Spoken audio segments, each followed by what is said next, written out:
That one messed up story I can't stop thinking about. It's worse than you imagine. 3 years ago, I found a VHS tape in my attic, labeled Beth's birthday, do not watch. What was on it made me sell my house the next day. I wasn't supposed to be cleaning the attic that afternoon, but when the real estate agent said prospective buyers would check every inch of the property, I figured I'd finally deal with the boxes my dad left behind after his death. Most were filled with tax documents and mildewed paperbacks until I saw the unmarked shoebox shoved behind the insulation. Inside was a single tape, the kind you'd use to record home movies in the 90s. The label, written in my father's neat all-caps handwriting, made my stomach drop. Beth's birthday, do not watch. Beth was my older sister. She died in a car accident when I was 6. No one ever talked about her. Curiosity won. I dusted off my dad's old camcorder, threaded the tape in, and pressed play. The first few seconds were normal. A cake with pink frosting, a child's laughter. Then the camera panned left, and I saw him. A man in a blue polo shirt, crouching beside Beth, his hand on her shoulder. His face was familiar, but I couldn't place it, until he turned toward the camera and smirked. Detective Ray Callahan. The lead investigator on Beth's case. The one who'd ruled her death an accident. The one who'd come to our house for years afterward to check in. The video kept rolling. Beth blew out her candles. Callahan leaned down and whispered something in her ear. She froze. Then, as if on cue, my dad's voice off camera said, "Okay, that's enough," and the screen went black. I rewound it 5 times, trying to make sense of what I'd seen.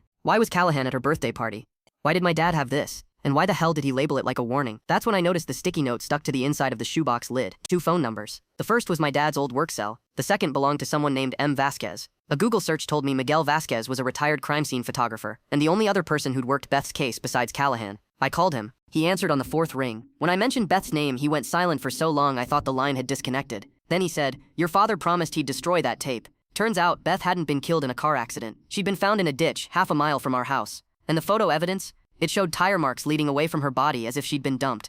Callahan threatened your dad, Vasquez said if he pushed for a real investigation, he'd make sure your mom lost custody of you. So your dad took the deal. Callahan would rule it an accident, and in return, your family got to keep you. I asked the question that had been clawing at my throat. Why would Callahan care? Vasquez exhaled. Because he was in the birthday video. And back then, that was enough to ruin him. I sold the house, moved across the country, changed my last name. But sometimes when I'm alone, I replay that tape in my head. Not for Beth, not for justice, but because of the one detail I'll never unsee. In the video, my dad kept filming, and that scares me more than anything.